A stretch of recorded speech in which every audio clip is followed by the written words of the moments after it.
Hello, I'm Dr. Sam Hancock of the Emerald Planet and Emerald Planet TV. We come to you on a week-to-week basis from Washington, D.C. in the United States as we look around the globe in 144 different nations, looking for those 1,000 best practices, the technology, services, and products that are making a difference as we move through the 21st century. And as we have a planet of 9 billion people by 2038 and possibly 12 to 13 billion by the end of this century, how are we going to be able to take care of all these people on planet Earth? And that's what Emerald Planet's all about. We come to you looking at the solutions, the best practices from around the globe as we create the Emerald Planet. Hello, welcome to the Emerald Planet. We're making a difference as we move through the 21st century. And seeing the long-term impacts of climate change.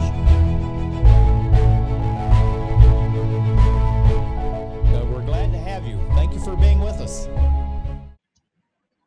Looking at the country of Nigeria and its capital city, Abuja, one of the things is sustainable nutrition and local production of food. This is something that Stanley Oranika is the project lead for the Project Management Institute of Nigeria, and also he is the International Services Director of the Rotary Club of Abuja, Ministers Hill.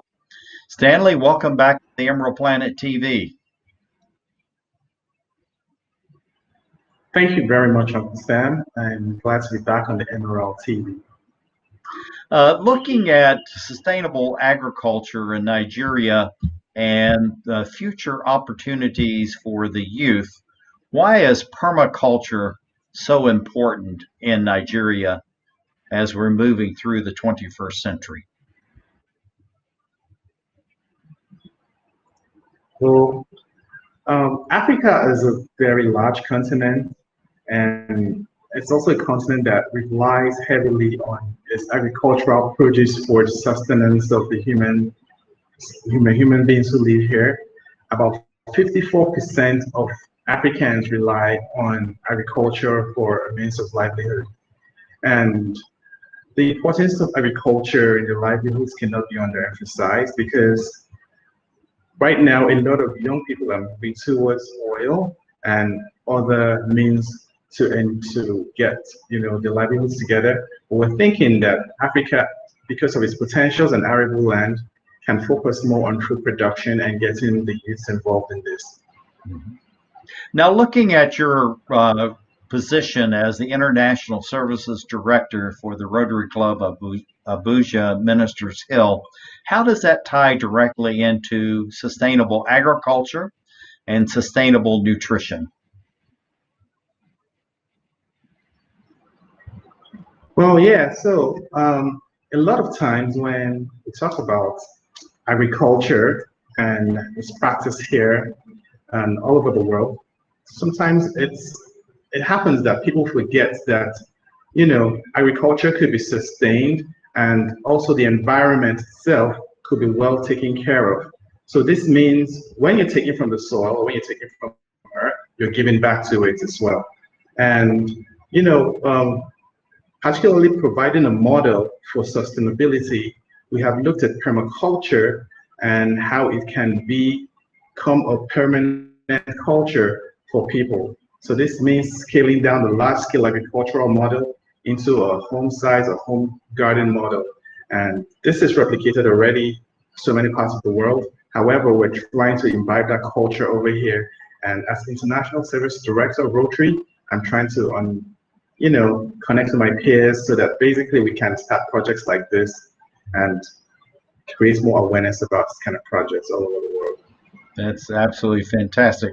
This is something that as soon as I saw this, I knew what you were doing, because I was on the African continent some decades ago looking at sustainable agriculture in 7 different African nations. But you call this a chicken tractor. Tell us what is happening here and why is this important as far as local farmers and even local youth to create employment and earnings for themselves? Beautiful. So a chicken tractor is a very simple and very innovative economical idea in the sense that chickens kept in the chicken tractor basically can feed on the grass. So this means your poultry is being fed by grass, and the meat you get from the grass is actually cleaner. And also, they have a way of infusing certain elements through their feces into the soil that can create manure. So it's more like creating an organic form of manure in the soil. When they scratch the earth and when they feed on it, the worms there, they have a way of making the soil fertile for your acre, for your land and farmland. This is a win-win because it's not inorganic, but this time it's an organic way of fertilizing the soil. This is kind of the epitome of range fed, but using a means to protect the chickens from wild animals and other persons. But looking at the food in the local markets, this is really beautiful produce. And what is happening as far as Nigeria is concerned? At one time, it was a big importer of food, but my understanding is now more and more it is producing its own food. Yes. So the thing is that Nigeria, because it's one of the highest producers of oil, has generally focused more on its earnings and foreign export or GDP from oil, forgetting fully well that agriculture could also play a very huge role in generating income and wealth for its citizens. So over here, you can see that we've got arable lands. I also like to let you know Nigeria is the highest importer of tomatoes all across the world. And this is not right because Nigeria also has the potential to grow tomatoes to feed the whole of Africa or the world. But here, because of that imbalance and the wrong focus on other means of livelihood, we're forgetting what we really have and forgetting the fact that we can actually sustain ourselves through farming on our own land. Yeah, this is something, again, using local produce. It's fresh, but you're providing employment for tens of thousands of people that may otherwise not have it if they're not producing food and selling it in the local markets or even in the restaurants and cafeterias and other places processing food. So how is this so important for women to be involved in food production? Yes, food production it's the basis. It's just like the energy that drives the human being. So I mean, it's also a way of livelihood. So it means those young people who have maybe did not have the opportunity to get some higher education can also like use this as a means to feed their families and to take care of other basic necessities. So it's sort of a way of getting people to live out of the poverty line. It's a win-win when we can encourage the young people to have interest in agriculture, starting from their backyards, starting from the little arable land, the wasteland just right out there in the outback, and planting and cultivating beautiful crops, produce, and giving an opportunity for making some money and creating and generating wealth. And also, too, this is really creating a whole new future, not only for the families and the individuals that are involved in agriculture, but for Nigeria itself, because it is a very fertile country. Even though it has oil and natural gas, the soil is actually one of its greatest assets and benefits. But when you're looking at food just like this, you understand that Nigeria itself could actually become self-sufficient in foodstuffs. So what, through your Rotary Club and through the Ministry of Agriculture, other government ministries, how can people realize that agriculture can be the new green economy for Nigeria, but also for the world?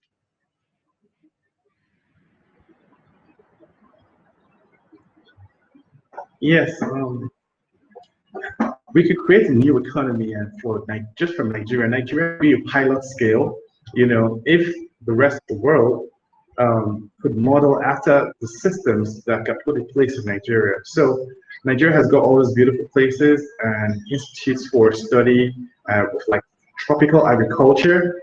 And however, the model and the mode of growing a home garden or fruit forest has also taken effect and been an example that I'd like to focus on.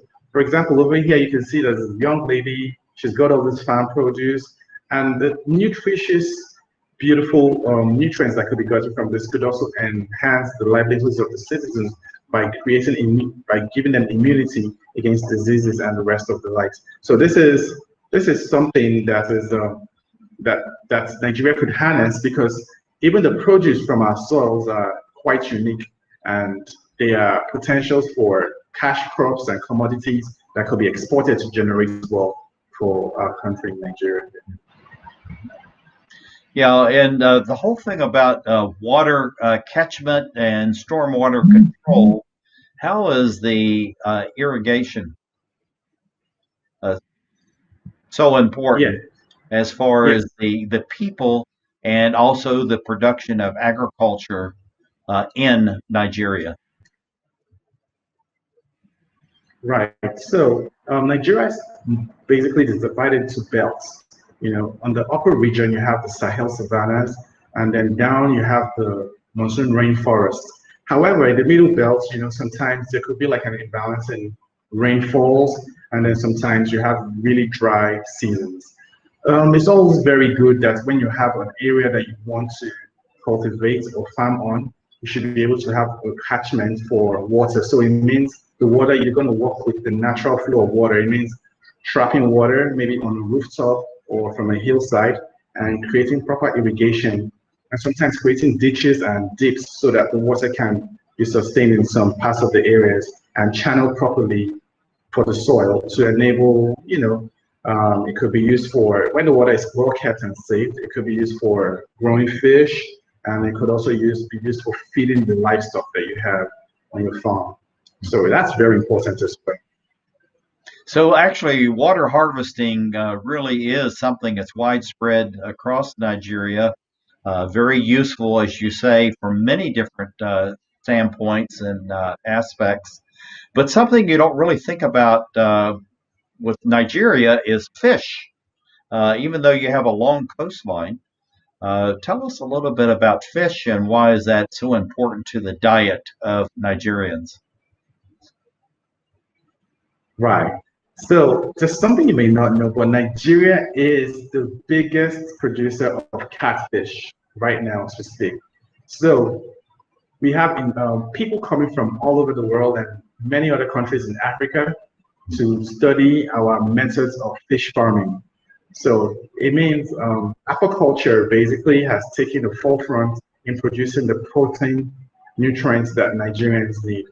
Catfish is a very easy, it's relatively easy. I wouldn't say very easy until you get into it, but it's relatively easy to take care of the fish and the fingerlings and see them grow real quick into mature, sources for income when they are being sold, or sources of nutrients and protein when they are eating.